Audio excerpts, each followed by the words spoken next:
The Year of the Longley, a discussion with the author of the current Maine publication, Mr. Willis Johnson, and an inquiry into the background of this book-length revelation dealing with Maine's chief executive. For program purposes, this morning's Talkback will find easy entry with question and comment through the use of our call-in facility here at 623-3878. That's the number, 623-3878. You're able to call at any time. There is no need to know your name. In just a moment, a discussion with our guest on the whys and wherefores of such a publication, along with an inquiry into and a further insight of why the book was written. For now, we take our customary pause in the beginning to bring you up to date with information from one of our regular talkbackers. Not having seen an advance copy other than what is right in front of me right now, with a chance to read the same, our interview this morning with the author of The Year of the Longley, Willis Johnson, will concern itself primarily with information I gleaned from two of the published reviews on this book. Along with this somewhat non-privileged position, which is perhaps a better angle of approach, there is the opportunity which we afford our listening audience, who may be one up better than yours truly, having already read a copy of this publication. To join us with question or comment, here's your public invitation to dial our familiar number, 623-3878. You can call at any time. There is no need to know your name. Willis Johnson, why were you prompted in putting this book together? Was it a matter of personal obsession on your part, one that may have been somewhat tinged perhaps with a get-back attitude or maybe a vengeful climate, which may have touched you to a certain degree? I think I was probably obsessed. I mean, to have spent 3.5 years writing the book, there was some bit of obsession in it, I suppose, after a while.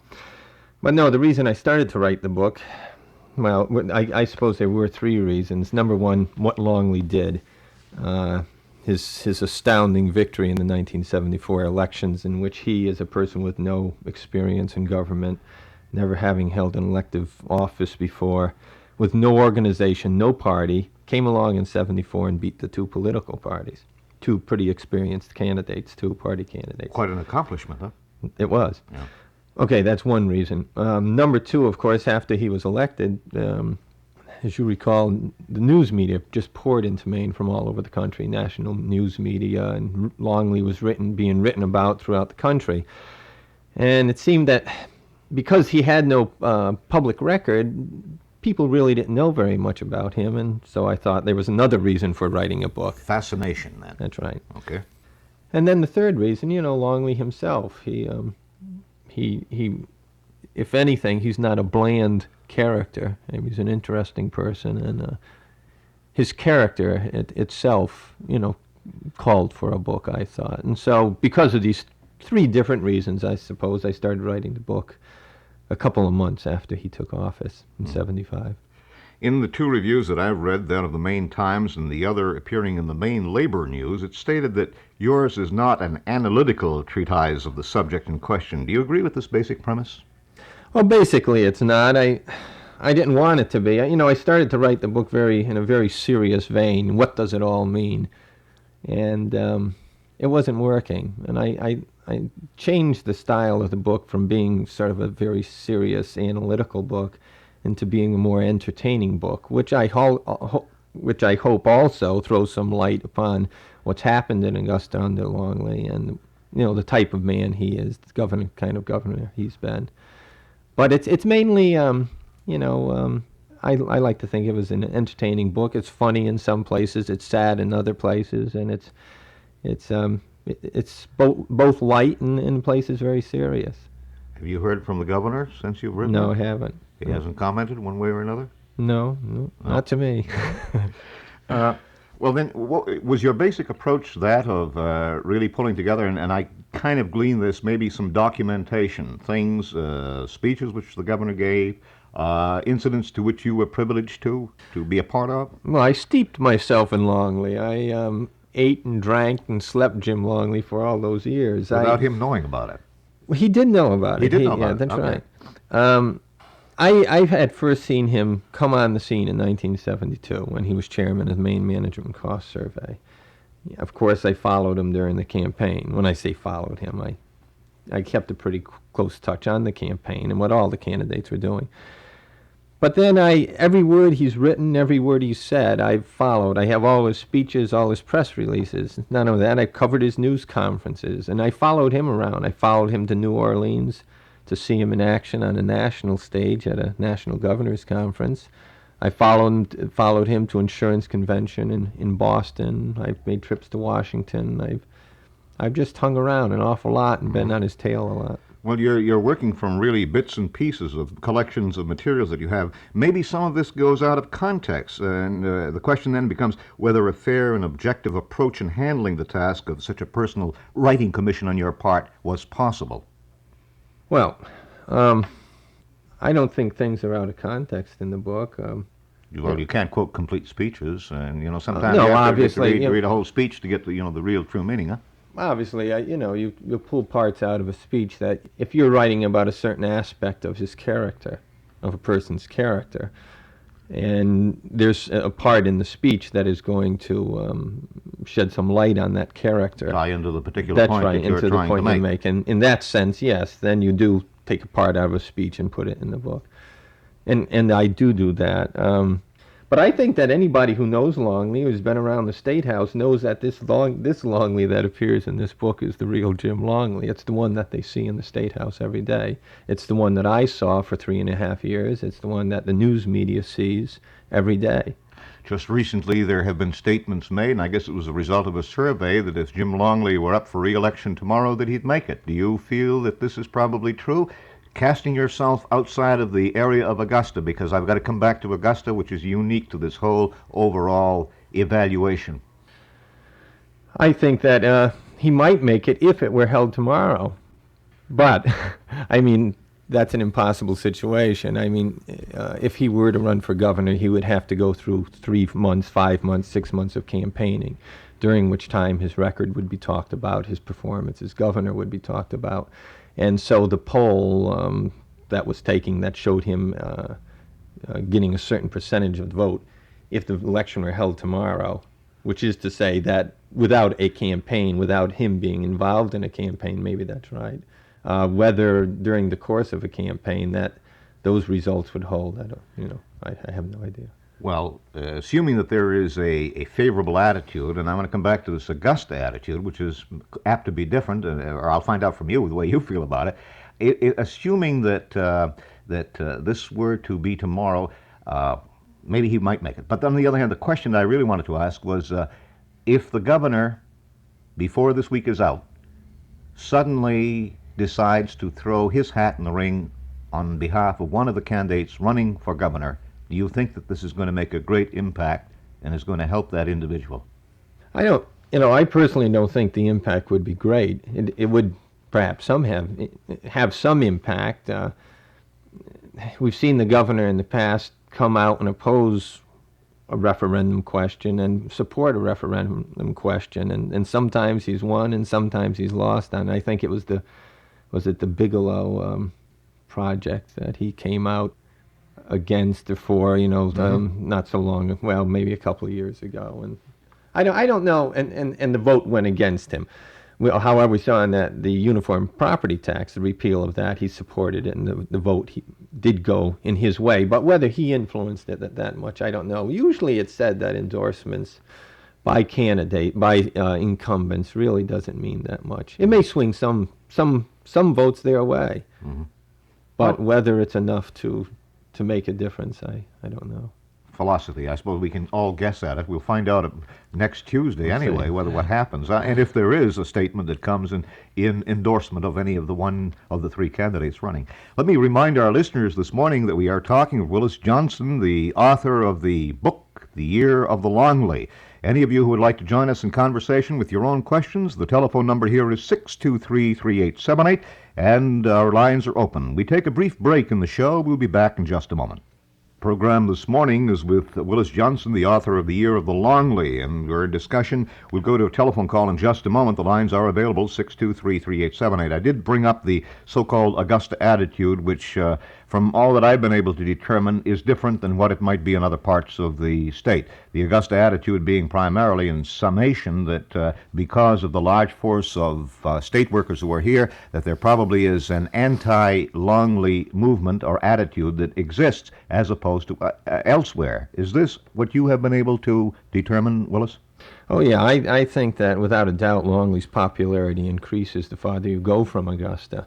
And in my opinion, the reason for that is that people in Augusta, close at hand, see the governor in one light. They see him day to day. They know the personalities he talks about. For instance, when he criticizes this so-called professional politicians and the lazy bureaucrats and what have you.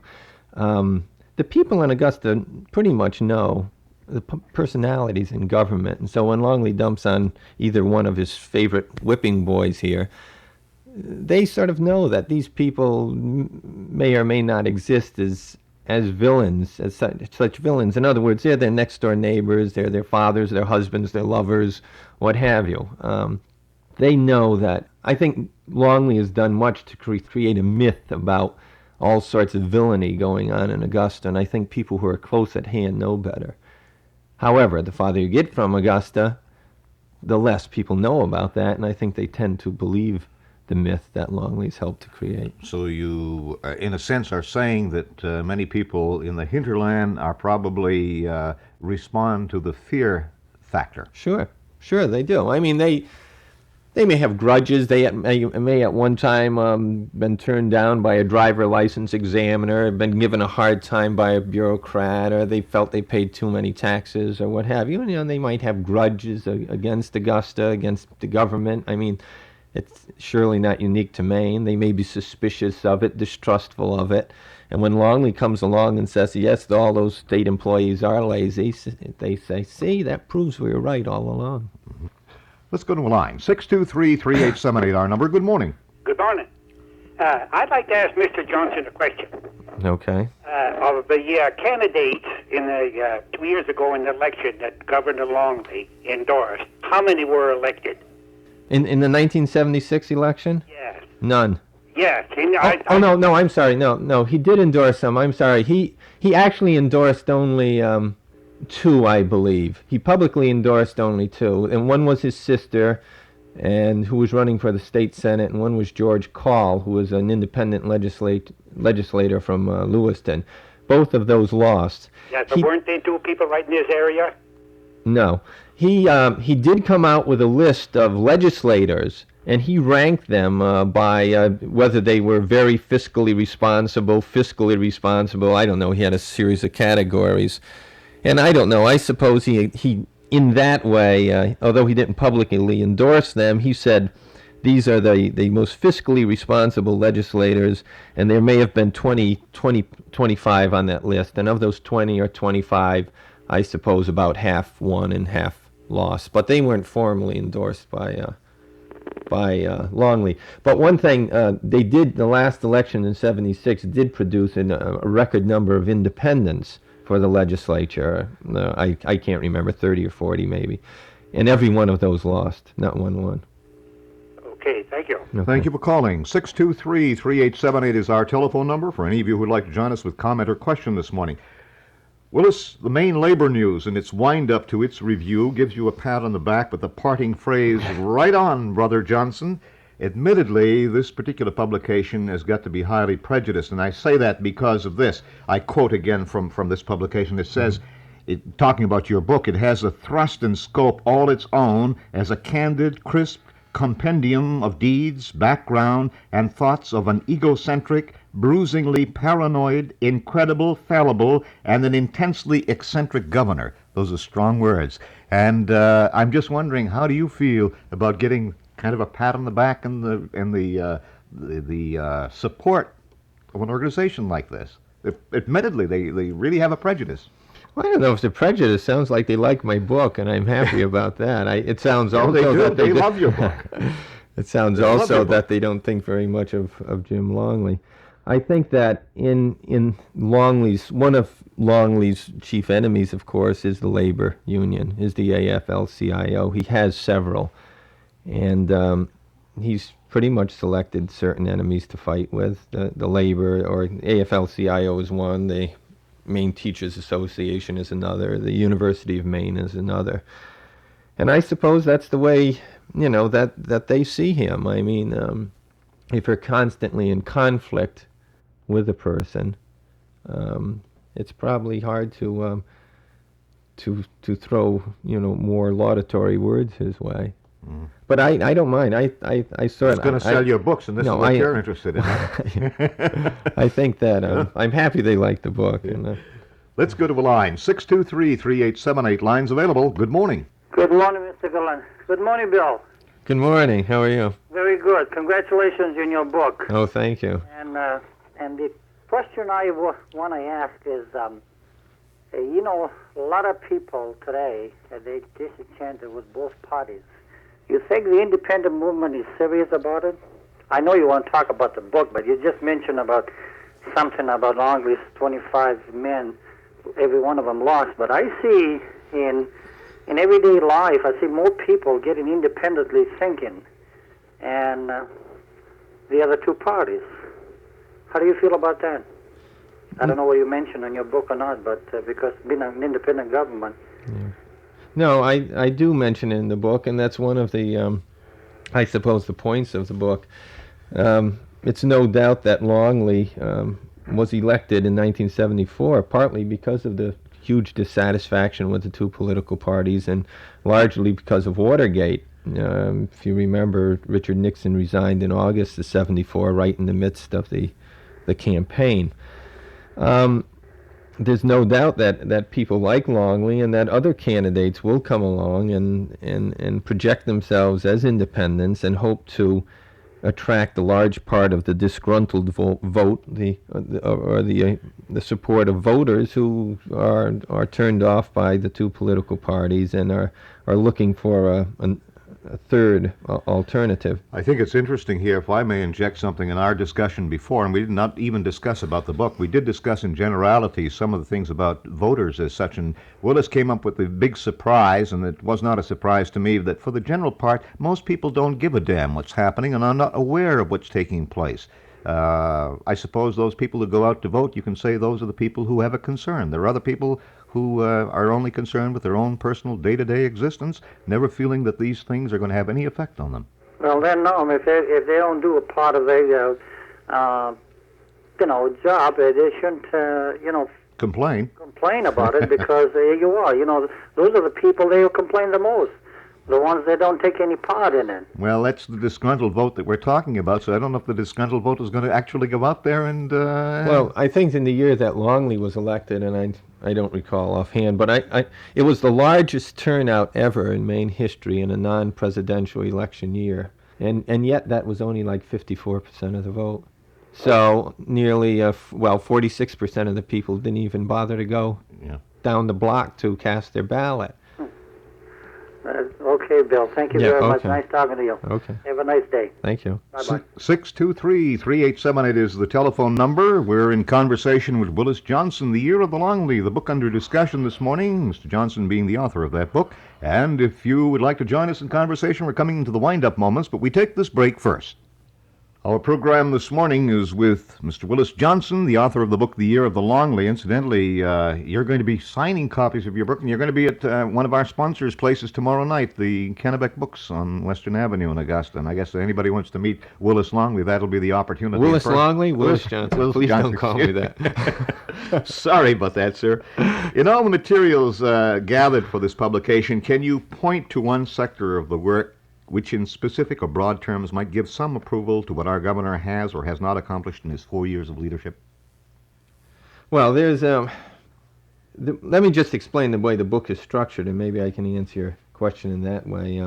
The book runs chronologically from the first chapter, about halfway through the book, and it takes Longley from the time he first came on the scene in Augusta with a Maine Management Cost Survey, and it analyzes the cost survey. So there's your analytical material we're talking about. There is some of that, and it follows him through the campaign, and it takes him right up unto the point where he becomes governor. The night he becomes governor. After that, it deals with him not chronologically, not year by year by year, but by subject. And there is a chapter on his administration, and it focuses primarily on 3 departments. Obviously, you can't write about his administration by saying what's happening in every department. I mean, there are too many departments. So I selected 3 departments and wrote about his relationships with those departments and people in those departments to show what some of his administration was Is like. exemplary, perhaps? No, I think, well, not exemplary in terms of being first rate, but as giving an example of how he dealt with bureaucrats, with departments, what his attitudes were. The departments I picked were those that regulated business, because I thought that was the most interesting thing to watch. Jim Longley being the so-called businessman governor, it was of interest to me, and I think to other people, to see how he dealt with business regulatory departments. Yeah. Do you deal with the broad subject of Jim Longley trying to keep costs down? Not so much in a generalized term. I do discuss, his budget and taxation, but that stuff can be awfully dull. And I've tried. I do write about that, but I'm more interested in Jim Longley's character and what happened when an independent. The personality. That's right, and what happened with his personality in government. Than I am in analyzing what happened in this department or that. Just one final question. Were you trying to outguess the governor on what he would do, whether he would run for re-election? I tried to speculate earlier before I finished the book, and I thought he would run again. You did think he would run? I thought he did. But he didn't. He fooled you. He fooled me. He fooled you. Willis Johnson, my thanks to you for coming in to discuss The Year of the Longley, a book which is currently on the newsstands and currently available. And thank you very much. And tomorrow we'll be back. Our program tomorrow, we'll be dealing with an open forum, an open line to any of you, whatever you'd like to talk about. Tomorrow at 9:30.